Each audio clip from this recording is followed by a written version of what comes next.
오늘 본문 하나님의 말씀 에스라 1장 5절부터 11절 말씀을 통해서 하나님의 감동에 반응하라, 감동에 반응하라라는 점으로 여러분 같이 말씀을 드려서 은혜 나기 원합니다. 우리 먼저 말씀에서 기도드리겠습니다. 아버지 하나님, 우리의 감성, 우리의 지성 뿐만 아니라 우리는 영혼으로 지음받은 존재임을 믿습니다. 우리의 심령을 성령께서 감동 감아주시고 말씀이 깨달아지고 믿어지고 순종할 수 있는 믿음, 주의 성령님 이 시간을 통해서 역사해 주기를 구하며 예수님의 이름으로 기도드렸습니다. 아멘. 미국 서부에 한때 개척자들이 금과 은을 찾기 위해서 세운 그 도시들이 이제는 고스타운이라 해가지고 이제 흔적만 남기던 그런 도시들이 곳곳에 있는 것을 봅니다. 우리가 살고 있는 이곳 중서부 지역에는 그 정도는 아닐지라도 한때 산업화로 인해서 공장이 세워지고 한동안 많은 사람들이 거기서 일할 때가 있었는데, 지금은 산업화가 이제 다르게 발전되는 과정 속에서 이제 공장이 폐쇄되고 그 지역과 도시가 점점 쇠퇴하는 경우를 보기도 합니다. 제가 작년 가을에 시카고에 열리는 노일을 마치고 집으로 돌아오는 길에 운전하다가 길을 잘못 들어가지고 인디애나 북쪽에 있는 게리라는 도시에 들어가게 됐어요. 전에도 게리를 여러 번 지나친 적이 있었는데 계획에도 없던 그 게리 도심지를 제가 천천히 운전할 기회를 갖게 됐습니다. 수십 년째 방치된 점점 흉물처럼 되어가는 많은 가게, 건물들을 바라보면서 그런 생각이 들었습니다. 과연 누가 이 게리, 이 도시를 다시 회복할 수 있을까? 어느 투자가가 새로운 건물을 짓고 그 곳에 있는 주민들에게 직장을 잡을 제공할 수 있을까 하는 회유감이 더욱더 저를 안타깝게 대해주고 그것을 떠난 적이 있습니다. 점점 기울어지는 도시, 국가를 재건하는 것도 정말 어려운 일입니다. 그러나 그 완전히 사라진 도시를 다시 세운다는 것은 거의 불가능합니다. 유적지로만 남을 뿐입니다. 기원전 586년 남유다가 바벨론에게 망한 후에 예루살렘 그 도시는 완전히 파괴되고 온 유다 이스라엘 백성들은 포로로 다 끌려갔습니다. 우상 숭배와 불순종으로 온 나라가 멸망하고 사람들은 자기 삶의 터전을 다 잃어버리고 지도자들은 이제는 포로로 다 사라지고 처참히 무너진 것을 보며 누가 그 땅을 보고 미래의 꿈과 비전과 소망을 두겠습니까? 이스라엘과 예루살렘을 향한 절망감은 상상을 초월했을 것입니다. 왜냐하면 당시 이스라엘 나라는 자연재난이나 경제적 파산이 아니라 당시 최강대국이었던 바벨론 대제국에 의해 완전히 망했기 때문입니다. 놀라운 것은 하나님께서 그 땅을 바라보시면서 회복을 준비하신 것입니다. 하나님께서 예루살렘을 회복하시기 위해 실행하신 방법은 무엇보다도 어떠한 큰 거대한 자금을 끌어들이는 것이 아니라 사람들의 마음을 움직였습니다. 그리고 보면은 하나님의 감동을 받은 사람들이 그 감동 속에서 어떻게 반응하나, 여기에 대한 내용이 본문에 나오게 됩니다. 먼저 하나님은 바사왕, 페르시아 왕 고레스의 마음을 감동시켰습니다. 우리 지난주에도 나눴습니다. 그래서 감동시키다의 원은 우르라는 뜻인데 그 뜻은 휘젓다, 흔들어 깨우다 이 뜻입니다. 당시의 최강대국인 페르시아 대제국의 왕의 마음을 하나님께서 일깨워 이스라엘 백성들로 하여금 고국으로 돌아가게 하고 성전까지 지려 하신 것입니다. 정말 사람들이 전혀 생각하지도 못한 일들이 일어났습니다. 그것은 고레스가 어찌어찌해서 하나님을 믿은 것도 아니고 하나님께서 친히 계획하시고 약속하신 그 말씀 하나하나 성취하시기 위해서 이방신을 믿는 고레스를 그렇게 사용하셨다는 것입니다. 하나님께서 이 얼마나 신기롭고 놀란 일을 행하십니까? 잠언 21장 1절은 이렇게 그러합니다. 왕의 마음은 흐르는 물줄기 같아서 주님의 손안에 있다. 주님께서 원하시는 대로 왕을 이기신다. 기록합니다. 천하의 바사왕 고레스의 마음도 하나님께서 원하신 대로 흔드신다는 것입니다. 그렇다면 누가 그 마음에 감동을 받지 못할 사람이 세상에 누가 있겠습니까? 그러므로 우리는 하나님의 약속의 말씀 붙들고 우리의 교회와 가정을 위해서, 우리의 형제 자매의 이웃을 위해서 남편과 아내의 마음을 감동시키도록 형제 자매의 굳어진 마음을, 국가 지도자의 마음을 움직여달라고 기도해야 될 줄 믿습니다. 선교국에 있는 사람들이, 이방 종교를 숭배하는 그 나라와 민족의 지도자들이 마음이 열려서 하나님을 경유하고 예수 그리스도의 복음을 받아들이도록 우리는 뒤에서 기도해야 됩니다. 하나님께서는 70년 이상의 바벨론 포로 생활을 통해 유다와 이스라엘 범죄에 대한 징계로 벌을 내리셨지만 그 와중 속에서도 하나님의 시선은 그것을 떠나지 않았습니다. 그들을 보호하여 주시고 남은 자들이 다시 회복할 수 있도록 고국에 돌아오게 하신 것입니다. 성경에 보면은 1차 스룹바벨, 2차 에스라, 3차 느헤미야, 이렇게 세 차례 교환에 대한 사건이 나오게 되는데 1차 교환에 나왔던 사람들이 약 5만 명이 넘는다고 성경에 기록합니다. 그들에게 어떤 일이 일어났다고 성경 기록합니까? 오늘 본문 5절 기록합니다. 이에 유다와 베냐민 족장들과 제사장들과 레위 사람들과 그 마음이 하나님께 감동을 받고 올라가서 말씀합니다. 그냥 호기심에서 우연하게 올라간 것이 아니라 하나님께 감동을 받은 마음을 가진 자들이 올라갔습니다. 하나님께서 바벨론 땅에서 포로된 자들 중에서 마음을 움직이시고 감동시켜 주겠다고 성경은 분명히 언급합니다. 에스라 2장에는 약 4만 9천여 명, 8장에 보면은 에스라와 함께 예루살렘에 돌아온 지도자들의 명단이 나오는데 총 1713명입니다. 당시 페르시아는, 그 안에는 약 100만 명이 넘는 이스라엘 사람들이 살고 있습니다. 지금도 이란, 페르시아, 이란이죠. 이란과 이스라엘과 전쟁이 일어난다, 그런 중동의 위험한 소식이 나오는데 1948년 정도에도 이스라엘 건국되기 전에도 이란에는 약 10만 명의 유대인이 남아 살았고 지금도 만여 명의 유대인들이 이란에서 계속 살고 있다는 것입니다. 그 당시에 살았던 후손들입니다. 이 많은 100만여 명의 많은 자들이 그 땅에 살고 있었지만은 하나님의 감동을 받고 따른 자들은 극히 소수에 불과했습니다. 이들은 유다와 예루살렘에 있는 이스라엘 백성들에게 하나님의 말씀을 가르치기 위해 바사, 페르시아에서 평안한 삶을 포기하고 삶의 안정을 내려두고 스스로 고난을 자처한 것입니다. 정말 그렇습니다. 우리가 하나님께서 주신 감동, 성령께서 주시는 마음의 움직임에 순종할 때 하나님의 역사가 여러분의 삶 가운데도 이 세도 분명히 일어남을 믿으시기 바랍니다. 물론 이 모든 것들은 우리가 하는 것이 아닙니다. 하나님께서 주도하시는 거예요. 오늘 본문 6절에도 이렇게 기록합니다. 그 사면 사람들이 온 그릇과 금과 물품들과 짐승과 보물로 덮고 그 위에도 예물을 기쁘게 드렸더라 기록합니다. 그들은 자신의 몸만 돌아가는 것이 아닙니다. 자신들이 가지고 있는 은, 금, 보물들 그리고 짐승들까지 다 가지고 와서 하나님께 예물을 드렸습니다.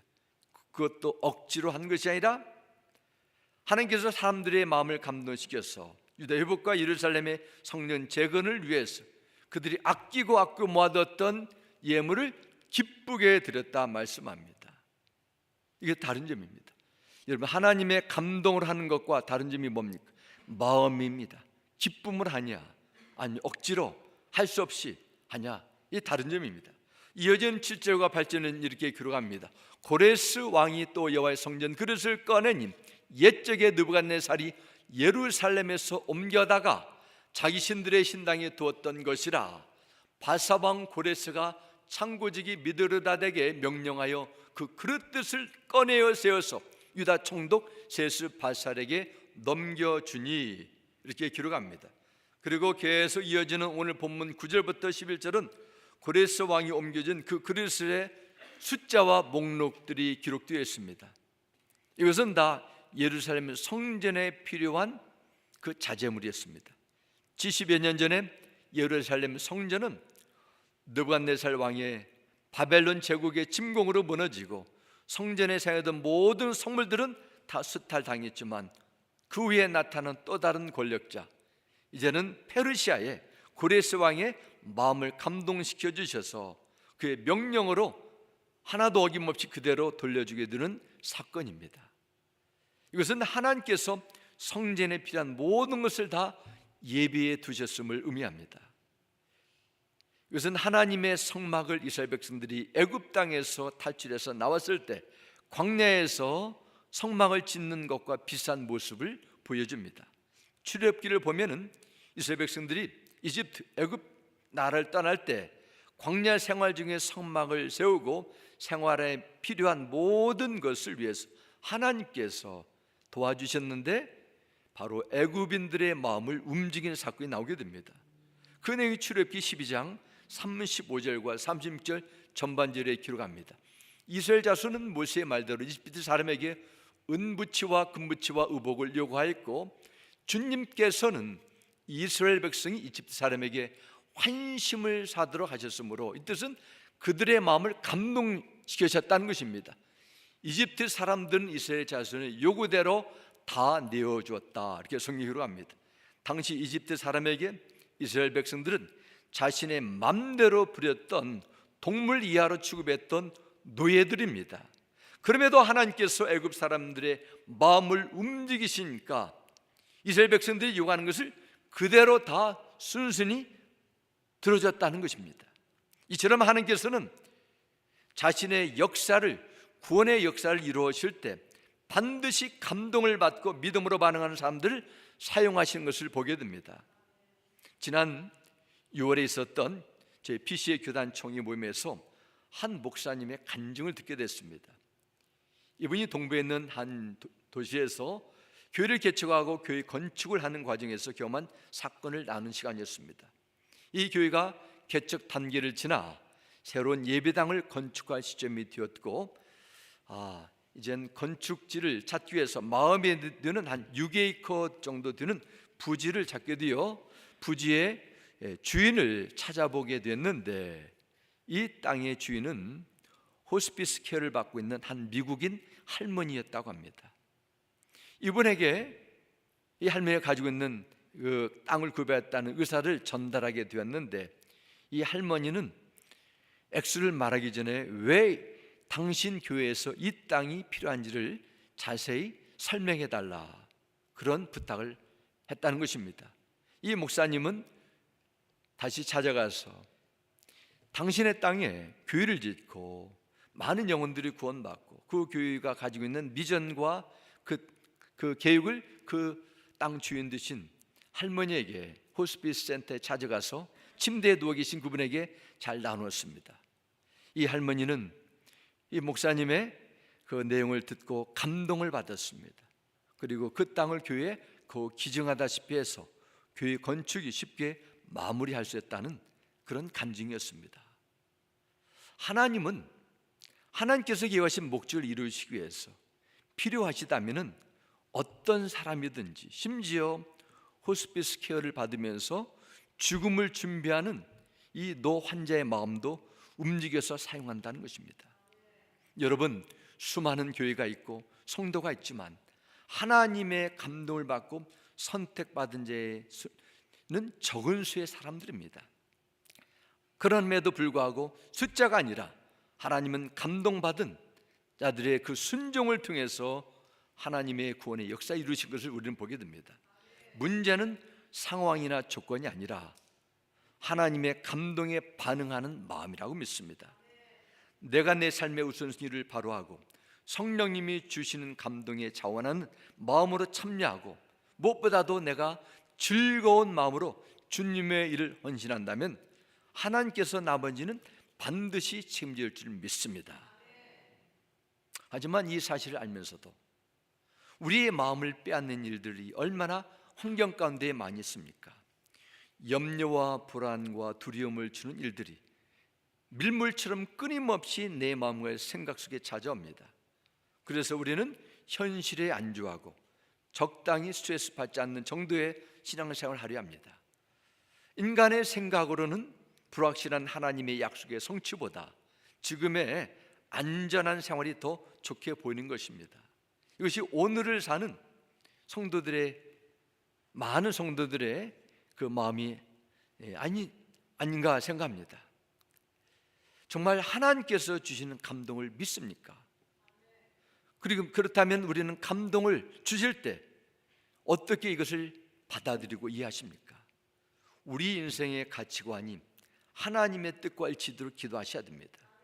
그리고 무엇보다도 하나님께서 주신 감동을 소멸하지 말아야 됩니다. 하나님께서 주시는 감동을 조회하는 내 안에 잠재 있는 그 잘못된 부분을 제거하셔야 돼요. 그리고 말씀과 기도를 통해서 그 감동을 직접으로 유지하는 우리의 수고가 필요할 줄 믿습니다. 우리가 말씀에 순종하는 강한 의지가 생길 수 있도록, 어떤 말씀도 성령께서 주는 감동이 있다면 따라할 수 있도록 우리는 그 믿음을 위해서 기도해야 돼요. 하나님께서 저와 여러분에게 허락하신 새로운 감동이 있습니까?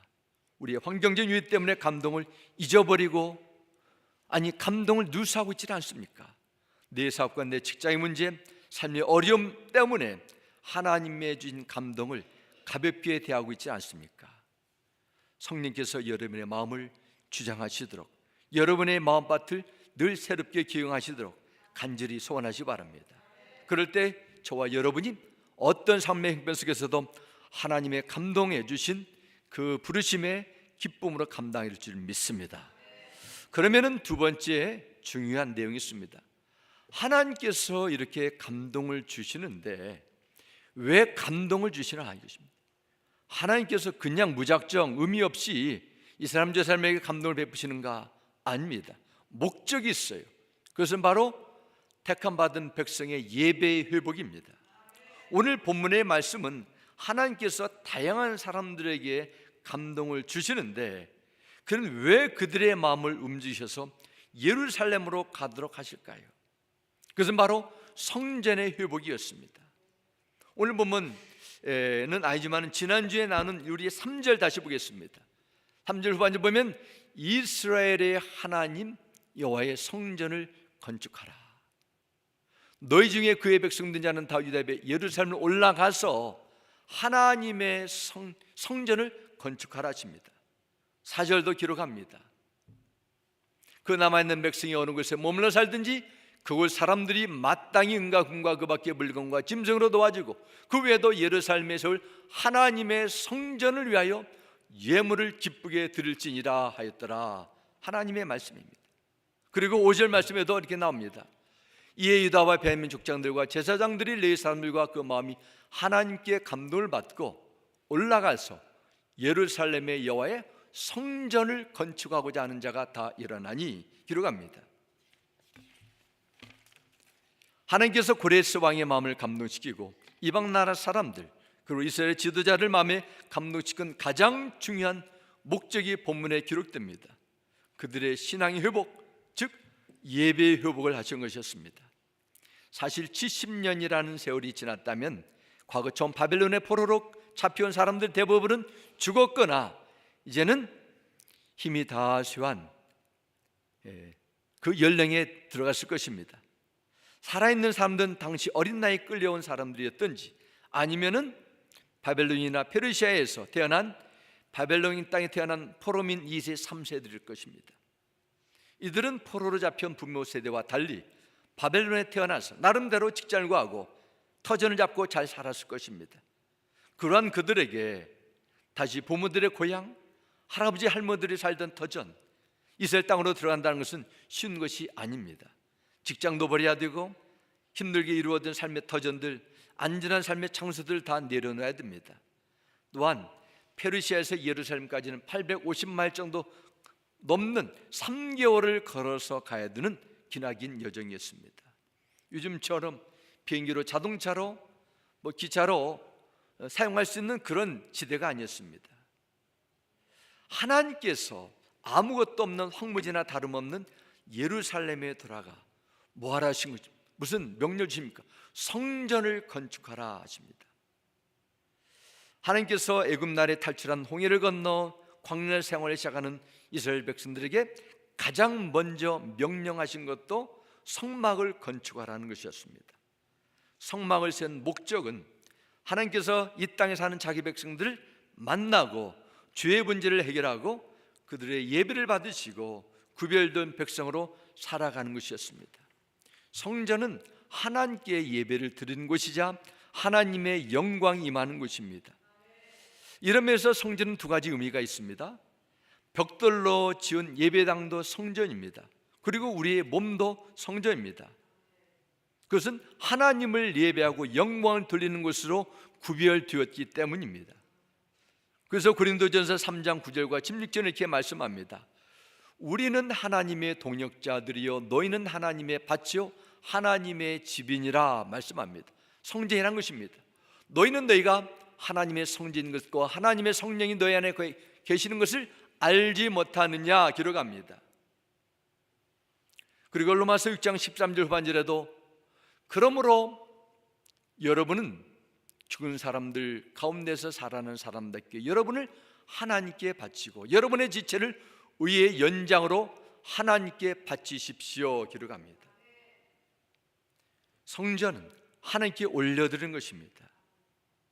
구원을 받은 후에 나타난 새로운 변화가 따라야 되는데 그러므로 therefore 구원받았다면 이제는 하나님께 바친다는 것입니다. 구약에 보면 희생제사의 제물을 봉헌할 때 사용되는 단어입니다. 지체라 우리의 머리, 눈, 귀, 입 포함한 우리의 몸의 전체입니다.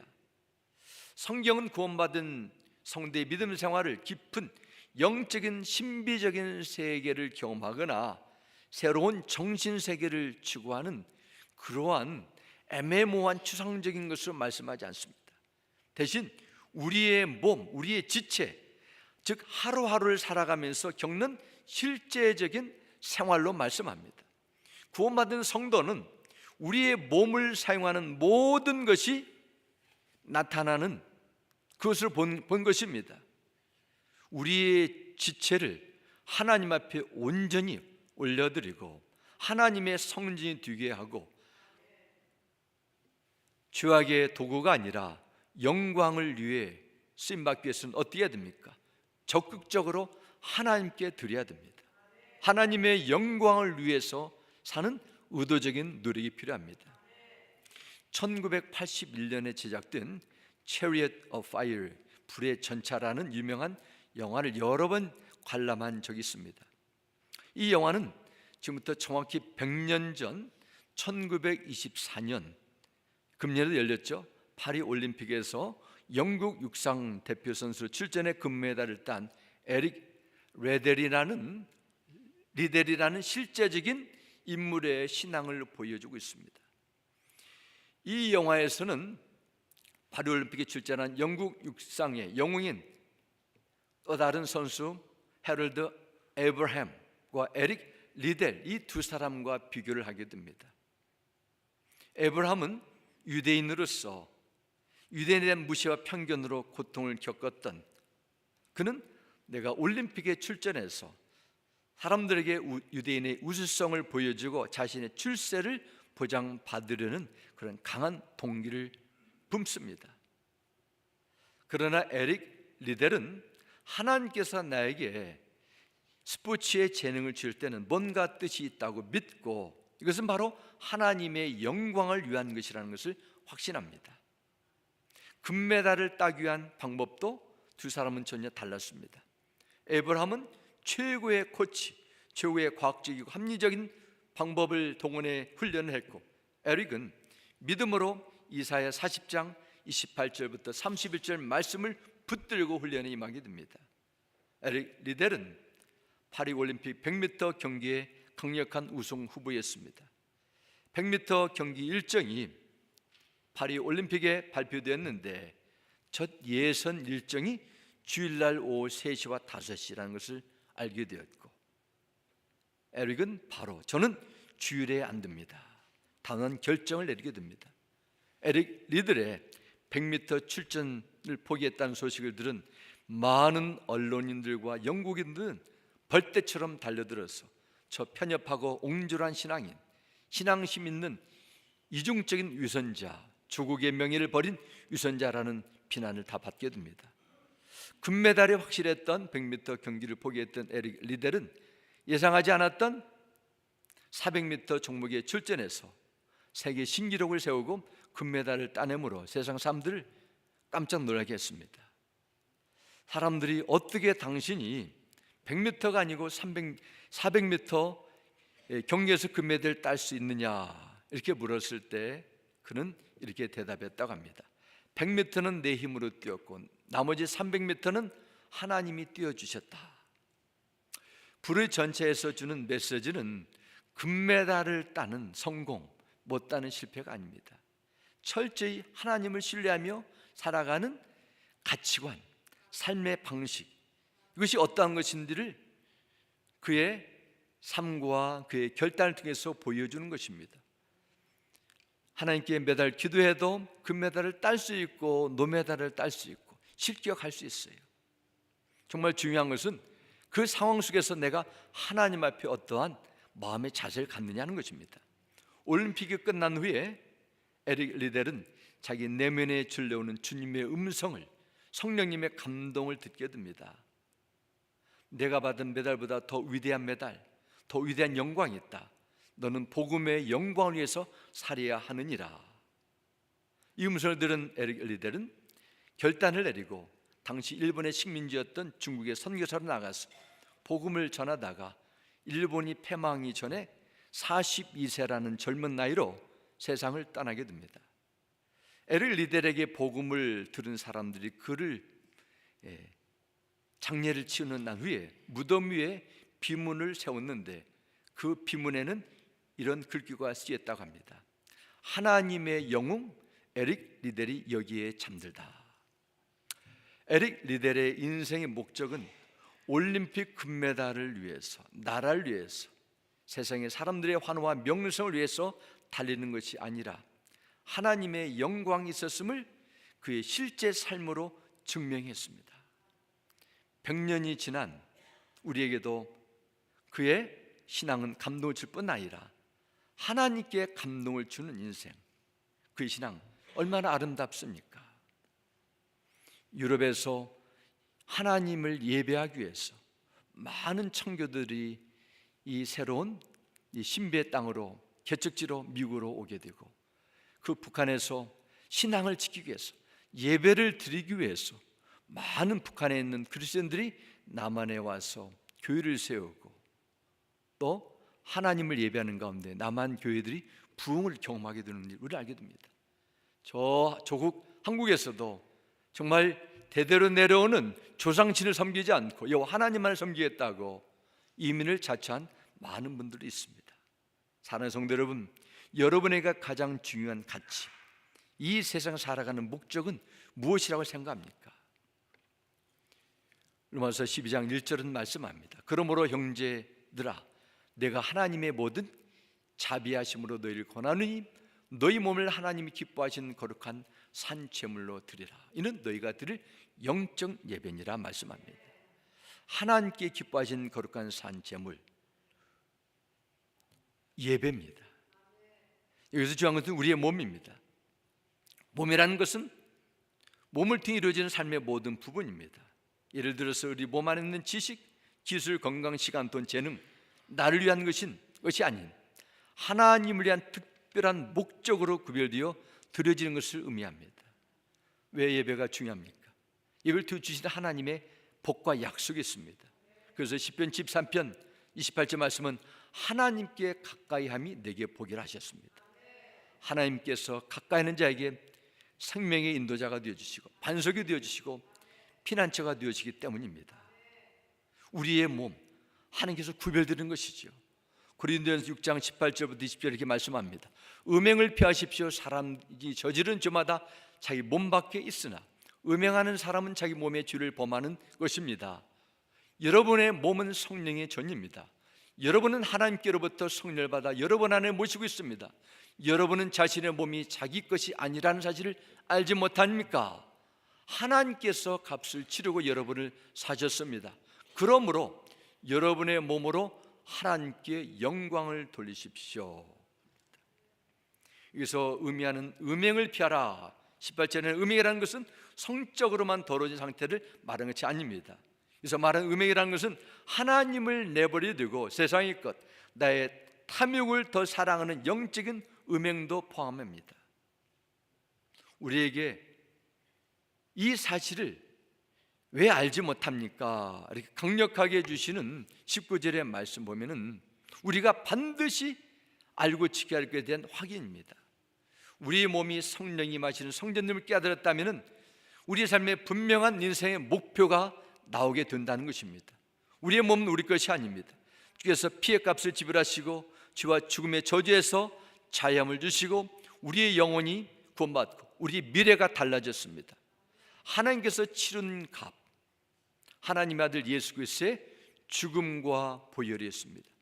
마귀의 노예로 죄악 가운데, 죄의 저주 가운데 있던 우리 몸을 하나님께서 직접 값을 치르시고 사셔서 우리에게 다시 돌려주셨다면 이제는 우리 것이 아니라 주님의 것이라, 그리고 주님의 것임을 구별된 삶을 통해서 증명하라는 것입니다. 삶의 목적을 알지 못하는 교회의 존재, 이유를 알지 못하는 고린도 교회 성도들에게 다시 한번 인생의 목적, 부르심의 목적에 대해서 분명히 설명하고, 이제부터는 고린도 교회 성도들이요, 내 육의 속에 끌려가는 추한 인생이 아니라 하나님의 영광을 위해서 구별된 삶을 앞으로 살라는 것입니다. 주께서 내 것이라고 다 말씀하셨는데 누가 감히 아니라고 따지겠습니까? 그래서 고린도전서 10장 31절에도 그런즉 너희가 먹든지 마시든지 무엇을 하든지 다 하나님의 영광을 위해서 하라 말씀합니다. 하나님의 영광을 돌리는 것이 우리 인생의 궁극적인 목적입니다. 저는 돈이 사랑의 대상이었다면 내 육신의 즐거움이 내 인생에 추구하는 가장 가치였다면 예수 그리스도 안에서 구원의 은혜를 받은 이제는 돈에 대한 집착이나 사랑이 아니라, 돈이 나의 성공의 척도가 아니라 사랑의 도구가 되어야 됩니다. 하나님의 영광을 위한 도구로 사용되어야 됩니다. 오늘을 사는 모든 그리스도인들에게 직면한 가장 위험한 영적인 도전이자 시험 가운데 하나도 바로 우상 숭배입니다. 왜 이스라엘 나라가 완전히 다 망했어요? 우상 때문이었습니다. 왜 하나님께서 70년 포로생활을 마치고 고국으로 돌아오도록 강권적으로 역사하셨습니까? 예배를 회복하도록 하는 것입니다. 성경에서 말씀하는 우상 숭배는 우리가 생각하는 우상 숭배와 뜻이 다릅니다. 이스라엘 백성들이 했던 우상 숭배는 하나님도 섬기고 다른 세상의 잡신도 함께 섬기는 것입니다. 하나님도 예배하고 다른 대상도 함께 예배하는 것, 이것이 성경적인 우상 숭배의 의미입니다. 돈을 위해서라면은, 세상의 것을 위해서라면은, 어떤 것을 위해도, 세상의 즐거움을 위해서라면은 예배도 포기하고 줄 성수도 포기해야 된다면 하나님께서 보실 때는 그것은 우상 숭배라는 것입니다. 한 사람이 우상 숭배에 죄에 빠지게 될 때 어떻게 됩니까? 하나님과 맺은 언약의 효력이 상실하게 되는 것이죠. 정말 지난 4년 5년 동안 팬데믹으로 인해 가지고 많은 사회적인 삶의 변화가 일어났지만 교회 안에서도 성도들 사이에서도 가장 큰 팬데믹의 후유증 가운데 하나라면 그 영적인 후유증입니다. 예배에 대한 가치를 상실해 나갔어요. 예배를 내 마음대로, 내 생각대로, 내 기준대로 드리고자 하는 그런 것을 정당하고 당연히 여기는 그런 풍조가 점점 많은 그리스도인들의 마음속에 들어왔는데, 이것은 하나님 주신 복을 놓치는 그런 위험이 있지 않나 생각됐습니다. 우리 교회가 지난 2004년에 8월에 왔기 때문에 정확히 20년이 됐습니다. 지난 20년 동안 이 건물을 여러 가지 문제로 인해 가지고 에어컨 시스템이 다 망가지고, 영하 20도 30도가 되는 추위에 히터가 다 망가지고 덜덜덜 떨면서 예배드리게 되고, 또 팬데믹 때도 참 많은 어려움이 있었지만은 야유 예배 2번을 가는 그 때를 제외하고는 한 번도 주일 예배를 교회 본당에서 빠뜨리지 않은 거 얼마나 감사한지 모릅니다. 우리 교회에게 이런 은혜를 주신 것은 바로 하나님을 예배하고 난 최고의 목적이 있습니다. 그렇다면 우리는 하나님의 마음에 감동을 드려야 돼요. 점점 성령님의 주시는 감동을 인정하지 않고 가볍게 여기고 인간의 세상적인 것이 점점 들어오는 이 시대에 정말 우리가 참된 회복과 부흥의 비결 가운데 하나는 주님 주시는 새로운 감동을 우리가 붙잡고 놓치지 말고 반응하는 것이 믿습니다. 이 인생의 목적을 알지 못하면, 하나님의 뜻대로 가지 못하게 되면 사람들은 어떻게 볼지 못하도 우리 인생의 삶은, 신앙은 빈 껍데기가 될 수밖에 없습니다. 여러분, 여러분의 삶의 목적이 무엇입니까? 가장 중요한 가치가 어디에 있습니까? 아침에 눈을 뜨고 가장 먼저 생각하는 것은 무엇입니까? 새로운 한 주간의 부름의 자리에서도 주님의 영광을 위해서도 하나님께 감동을 내어드리는 아름답고 복된 믿음 생활이 여러분의 삶의 현장에 늘 펼쳐지기를 주의 이름으로 축원합니다. 우리 함께 기도하겠습니다. 아버지 하나님, 하나님께서 계획하시고 약속하신 일을 행하실 때 모든 사람에게 감동을 주시고 필요한 것도 채워주시고 반드시 이를 성취하시는 능력의 신실한 하나님을 배웠습니다. 우리 인생 속의 신앙생활 속에서 너무도 많은 것들이 밀려들지만은 무엇보다도 내 삶의 중심에 하나님의 기쁨이 되고 하나님 앞에 감동이 되는 믿음의 삶으로 우리를 이끌어 주시옵소서. 세상이 주는 어떠한 손해나 고난도 주님을 위해서라면 포기할 수 있는 담대한 마음 부어 주옵소서. 주 예수님 이름으로 기도드렸습니다. 아멘.